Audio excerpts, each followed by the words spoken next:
नमस्कार दोस्तों, जैसे कि आप सबको पता होगा ही कि भाजपा के नेता लोग समाजवादी पार्टी को नमाजवादी पार्टी क्यों कहते हैं, क्योंकि सपाई नेता लोग मुस्लिम तुष्टिकरण कुछ ज़्यादा ही कर देते हैं। मौलाना लोग कह रहे हैं कि सड़क पर नमाज नहीं होना चाहिए, लेकिन सपाई नेता लोग कह रहे हैं कि भाई सड़क पर नमाज होने में क्या दिक्कत है। अभी हाल ही में अभी के बकरीद पे कोलकाता के सड़कों पर नमाज नहीं होगा। अब इसी बात को लेकर एक डिबेट हो रहा था। उस डिबेट में समाजवादी पार्टी के प्रवक्ता से एंकर ने कुछ सवाल क्या कर दिए कि मतलब समाजवादी पार्टी की मिर्ची लग गई। आप लोग स्वयं देख लीजिए, अंत तक जरूर देखिएगा, बहुत मजा आए। बदली सी तस्वीर है पश्चिम बंगाल की उत्तर प्रदेश की, जहां सड़कों पर नमाज अदा करते हुए सैकड़ों लोग दिखते थे, ट्रैफिक जाम होता था। आज वो सड़कें खाली हैं और परेड ग्राउंड में नमाज शांति के साथ अदा की जा रही है।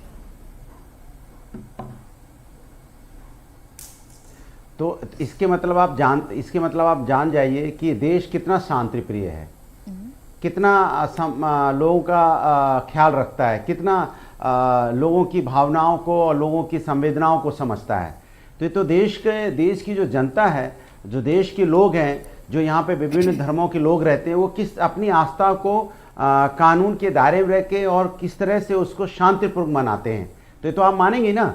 भारतीय जनता पार्टी कोशिश करती है कि किस तरह से उसमें विघ्न डाला जाए, किस तरह से उसमें राजनीति की जाए। तो क्या इससे पहले ये देश समझदार नहीं था? हमने पहले देखा अनुराग भदौरिया जी, 2026 से पहले जब बीजेपी की सरकार पश्चिम बंगाल में नहीं थी, तो क्या तब देश शांति प्रिय नहीं था?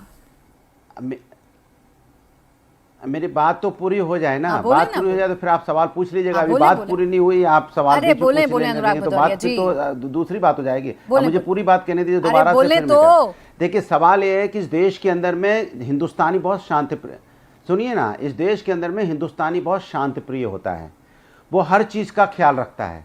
भारतीय जनता पार्टी जब से इस देश में आई 2014 के बाद से, उसने माहौल खराब करने की कोशिश की। हमेशा से चाहती है कि समाज के अंदर में एक नफरत की राजनीति को जन्म देते रहे, जिससे कि महंगाई, बेरोजगारी, जो देश की विकास, उस पर चर्चा ना हो पाए। अब सवाल है कि आपने जिस तरह से अभी मुझसे सवाल पूछा कितना शांति प्रिय हुआ, तो हम तो बचपन से देखते आ रहे हैं, होली, दिवाली, ईद, बकरीद, यहाँ पे नवरात्रि धूमधाम से बड़ी शांति से ही मनाए जाते थे। ये जब से बीजेपी का उदय हुआ है, तब से ये नफरत की आग ये फैलाते हैं, नफरत की बात करते हैं कि यहाँ दुर्गा पूजा नहीं होने दिया जाता, यहाँ काली पूजा नहीं होने दी जाती, यहाँ पे जुलूस निकलता है, यहाँ पे नमाज पढ़ी जाती। यही माहौल बनाते थे और कोई माहौल नहीं बनाता था कभी भी। इसके पहले कभी आपने सुना इस तरह का माहौल पैदा होता था? कभी नहीं। जब भी बात होती थी, आज देखिए किस तरह की नीट पे जो बच्चों की आत्महत्या की, इस पे क्या बीजेपी बात करती है? नहीं करती है ना। घर के चिराग उजड़ गए हैं, चिराग उजड़ गए घर के, लेकिन बीजेपी कहां बोल रही है? महंगाई, बेरोजगारी से लोग की यहाँ पे कमर टूट गई, बट बीजेपी बोलने को कहां तैयार है? 7 से 8 रुपए डीजल पेट्रोल। आपके हर सवाल पर बीजेपी बोलेगी, आपके हर सवाल का जवाब बीजेपी के प्रवक्ता बैठे हैं वो देंगे, लेकिन अभी मेरे सवाल का जवाब कृपया करके दे दीजिए अनुराग भदौरिया जी, क्योंकि आपकी आदत है कि आप सब्जेक्ट पर नहीं बोलते हैं, आप बाकी तमाम विषयों पर बखूबी बोलते हैं। गजब बेइज्जती है। मैं आपसे पूछ रही हूं कि क्या इससे पहले पश्चिम बंगाल में रहने वाले लोग या देश में रहने वाले लोग शांति प्रिय नहीं थे? बीजेपी के आने के बाद ही शांति प्रिय हुए हैं। जो आज हुआ, क्या वो 1 साल पहले, 2 साल पहले नहीं हो सकता था? अरे पहले ही होता ही तो था। ये जब से एक्टिव हुए तब से माहौल खराब करते हैं। कहां होता था अनुराग भदौरिया जी? आपके सामने टीवी नहीं है, आपके सामने टीवी नहीं है, आप कहें तो अपने फोन पर चलाकर देख लीजिए। मैंने 2 तस्वीरें दिखाई हैं, मैं आपको बता देती हूँ शब्दों के जरिए। रेड रोड की तस्वीर है जो पूरी तरीके से जाम रहती थी आज से ठीक 1 साल पहले, मैंने फिर चला दी है वो। और आज रेड रोड की तस्वीर दिखा रही हूँ जहां ट्रैफिक एकदम खुला हुआ है, वहां पर कोई मनमानी, कोई मनमर्जियां नहीं हो रही हैं। और ऐसा नहीं है कि नमाज अदा नहीं की जा रही है, परेड ग्राउंड में बाकायदा व्यवस्था की गई है मुसलमान भाइयों के लिए कि वो नमाज अदा करें। तो क्या ये पहले नहीं हो सकता था? अच्छा ये बताइए, मैं पहले भी शांति प्रिय होता था? ये बीजेपी माहौल बनाती थी कि शांति प्रिय नहीं होता था? पहले तो हम लोग खूब एक दूसरे से ईद मिलते थे, वो हमारी सिवई, हम उनकी सिवई खाते थे, मेरी गुजिया खाते थे, कितने प्यार मोहब्बत से सब लोग त्योहार मनाते थे। आज प्यार मोहब्बत त्योहारों में अगर राजनीति कोई लेके आए तो भारतीय जनता पार्टी लेके आई। तू समझा? करिए कभी होली के नाम पे राजनीति, कभी दिवाली के नाम पे अनुराग भदौरिया जी, अनुराग भदौरिया जी, सवाल को डॉज मत करिए। आज भी देश में वही सौहार्दपूर्ण माहौल देखने को मिल रहा है। बदला सिर्फ इतना है अनुराग भदौरिया जी कि मनमानी नहीं है, मनमर्जियां नहीं है। वोट बैंक को खुश करने के लिए दूसरे लोगों के सामने चुनौतियां पेश नहीं की गई हैं या दूसरे लोगों को परेशान नहीं किया गया है। लेकिन चूंकि अनुराग भदौरिया जी को बीजेपी से सिर्फ सवाल ही सवाल पूछने हैं, तो ये तस्वीर अनुराग भदौरिया जी को नजर आएगी नहीं। मैं कितनी भी कोशिश कर लूं, एक खुफिया चश्मा लगा रहता है आपकी आंखों पर, जहां अच्छी चीज आपको कभी नजर नहीं आती है, आपको सिर्फ बुराई ही दिखती है। गजब बेइज्जती है।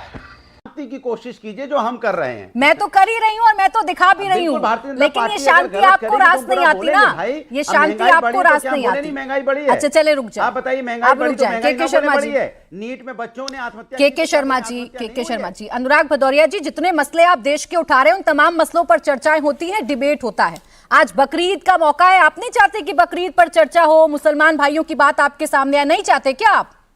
बताएं ना, नहीं चाहते क्या आप? नहीं चाहते आप कि बकरीद पर मुसलमान भाइयों की चर्चा हो? क्या आप ये नहीं चाहते हैं? बकरीद की शुभकामनाएं दी जाए, उनको मुबारकबाद दी जाए, क्या आप ये नहीं चाहते हैं अनुराग भदौरिया जी? चले नहीं चाहते हैं, नहीं चाहते आप। मुमताज जी सुन लीजिएगा, अनुराग भदौरिया जी को बड़ी तकलीफ हो रही है बकरीद पर अगर चर्चा होती है तो। अब रुक जाए थोड़ा अनुराग भदौरिया जी। के शर्मा जी, तकलीफ दिखा दीजिए, के शर्मा जी, तकलीफ तब आपको याद आवाज डाउन करेंगे। के शर्मा जी, पहले भी इस देश में ऐसे ही सौहार्दपूर्ण माहौल था। ये तो आप लोग हैं जो बीच में आके नफरत घोलने की बात कर रहे थे और सब कुछ ठीक करके अब कह रहे हैं सब हमारी सरकार ने किया है। गलत बात है ये। देखिए, सर्वप्रथम तो मैं प्राची जी, जो मुस्लिम समाज के लोगों का आज त्यौहार है और बहुत शांतिपूर्ण तरीके से उन्होंने नमाज भी अदा की, त्यौहार भी मनाया, मैं उनको बधाई देता हूँ, शुभकामनाएं देता हूँ। अनुराग भदौरिया के सामने टीवी है, उनको सब दिख रहा है, लेकिन वो देखते हुए भी वो अनजान बनने की कोशिश कर रहे हैं। उनको सब परिस्थिति पता है। उन्होंने देखा है इसी पश्चिम बंगाल में दुर्गा विसर्जन के लिए भी हाई कोर्ट से परमिशन लेने पड़ते हैं, रामनवमी की जुलूस निकालने के लिए भी परमिशन लेना पड़ता था, और नमाज जब ये इस तरह के ईद और मुबारक मौके होते थे तो किस तरह से सड़कों पर कुछ लोग इस तरह से जाम लगाते थे और सड़कों पर त्यौहार करके लोगों को बाधित करते थे, ये सबने देखा है। और ये अनुराग भदौरिया क्या है कि इनको विडंबना ये है कि इनका जो तुष्टीकरण की राजनीति है उस पर भयंकर कुठाराघात हो रहा है। पश्चिम बंगाल इकलौता उदाहरण है इस समय जिसने साबित किया है कि समाजवादी पार्टी की जाति का जहर, जो ये जिस तरह की राजनीति करते हैं, उस जहर को हटाकर हिंदुत्व के राज को वहां पर समर्थन मिला है। इनको समझ आ गया है कि हमारी जाति और पीडीए डीए इनका चलने वाला नहीं है। बात तो सही है। और इससे ये घबराए हुए हैं, इसलिए यहां भी अभी इनको भाजपा का इतना ज्यादा वहम सवार है इस समय। कुछ भी हो, एक तो इनकी स्क्रिप्ट इतनी सी होती है, अनुराग भदौरिया 2-4 लाइन के अलावा कुछ बोल नहीं पाते, तो फिर वो महंगाई और यहाँ वहां उनकी रटी रटाई स्क्रिप्ट है। अगर हम करें तो करें क्या, बोले तो बोले क्या। लेकिन वास्तविक स्थिति है कि आज जो सौहार्द की स्थिति वहां देखने को मिली, निश्चित तौर से शुभेंदु अधिकारी जी के वहां मुख्यमंत्री बनने के बाद, ममता बनर्जी की सरकार बदलने के बाद वहां तुष्टीकरण की राजनीति पर रोक लगी है। ठीक है। और सभी धर्मों के लोगों को मनाने की और सौहार्दपूर्ण वातावरण वहां पर एक निर्मित हुआ है। आप अनुराग भदौरिया जी, जो लोग इस तरह के उपद्रवी तत्व थे, अराजक तत्व थे, ठीक है, वो यहाँ से पलायन कर रहे हैं पश्चिम बंगाल से। अब देखिए उनको तस्वीर तो दिख नहीं रही है के शर्मा जी, लेकिन आपने जो सामाजिक सौहार्द की बात कही है, आपने जो प्रेम भाव की बात कही है, आपने जो सरकार के मैनेजमेंट की बात कही है, वो अनुराग भदौरिया जी को सुनाई पड़ रहा है कि नहीं पड़ रहा है? बस एक छोटा सा जवाब ले लो, फिर रहते शामुल हक साहब आ गए, टीएमसी के नेता मेरे साथ, वो जवाब देंगे। बोले अनुराग भदौरिया जी, ये बात समझ में आ रही है कि नहीं आ रही है कि सरकार जो बता रही है, सरकार जो कर रही है? पहली बात तो मैं जवाब दे रहा हूं, देखो पहली बात तो हम लोग सच्चे सनातनी हैं, सत्य बोलते हैं, सनातन में सत्य बोलना सिखाया जाता है ना। आपका कैमरामैन यहाँ बैठा हुआ है, पूछ लीजिए टीवी है क्या सामने। हम लोग झूठ नहीं बोलते, जो लोग झूठ बोलते हैं उनके दिमाग में झूठ चलता है, इसलिए उनको लग रहा है कि हम झूठ बोल रहे हैं। झूठ बोलने वाले को लगता है, जुमले करने वाले को लगता है कि दूसरा भी झूठ और जुमला कर रहा है। हम नहीं कर रहे हैं, कैमरामैन इंडिया टीवी का बैठा है यहाँ पे। एक बात। दूसरी बात, हमने हमेशा कहा है कि ये हाई कोर्ट की परमिशन या इस तरह का जुलूस पे कब से हुआ है ये? जब से भारतीय जनता पार्टी एक्टिव हुई है। हम लोग बचपन से दुर्गा पूजा मनाते थे, काली पूजा मनाते थे, कभी कोई परमिशन की जरूरत नहीं पड़ती थी, कभी नवरात्रि में जुलूस निकलते थे, किसी प्रकार का कोई हंगामा नहीं होता था। ये बीजेपी ने जब से इस देश के अंदर में एक्टिव हुई है तब से इस तरह की राजनीति देखने को मिली है। बदलाव तो इस बंगाल में नफरत की नहीं, राजनीति का बदलाव तो जिम्मेदार अगर आपकी कोई है बातों तो में भी भारतीय नजर जनता आ रहा पार्टी है। मसला बकरीद का है, मसला मुसलमानी त्योहार का है, मसला मुमताज आलम जी का है, मसला एहतेशामुल हक साहब का है, लेकिन आज आपको दुर्गा पूजा याद आ रही है, आपको नवरात्र याद आ रहे हैं, आपको सच्ची सनातनी होने की कस्में खानी है। ये बदलाव तो मुझे आप में भी दिख रहा है। बंगाल ने बहुत कुछ सिखा दिया है आपको। आज अनुराग भदौरिया जी मैं हैरान हूं, बकरीद पर चर्चा करने को तैयार नहीं है भाई, मुझसे ये बताने को तैयार नहीं है कि मुसलमान भाइयों को अगर परेड ग्राउंड में जगह दे दी गई तो ये सरकार ने अच्छा किया कि नहीं किया? कौन है ये लोग, कहां से आते हैं? सुनिए, मुझे लगता है कि आपका चश्मा बदलने की जरूरत है। हम अनुराग भदौरिया पैदाइशी हिंदू है, सनातनी है, आपका चश्मा गड़बड़ है। अरे आपको बताने की जरूरत क्यों पड़ रही है अनुराग भदौरिया जी? दिक्कत ये है, मेरा चश्मा तो शुरू से वैसा ही है। मैं तो अनुराग भदौरिया जी को पहले भी सनातनी समझती थी, आज भी सनातनी समझती हूँ। आप भले ही हरे रंग का कुर्ता पहनकर आए, मजा आया। लेकिन मैं आपको सनातनी ही मानती हूँ, मैं आपको हिंदू ही मानती हूँ, जब तक आप भदौरिया की जगह कोई और सरनेम नहीं लगा लेंगे। लेकिन दिक्कत यह है कि सरकार द्वारा की गई व्यवस्था आपको नहीं दिख रही। अब रुक जाए थोड़ा। एहतेशामुल हक जी, फिर आ रही हूँ मैं के शर्मा जी आपके पास। एहतेशामुल हक जी, जो आज बंगाल में हो रहा है, इंटरफेरेंस करना जल्दी से बोले के शर्मा जी, बोले। मुझे छोटी सी एक बात कहनी है, मुझे इजाजत दे दीजिए। बोले।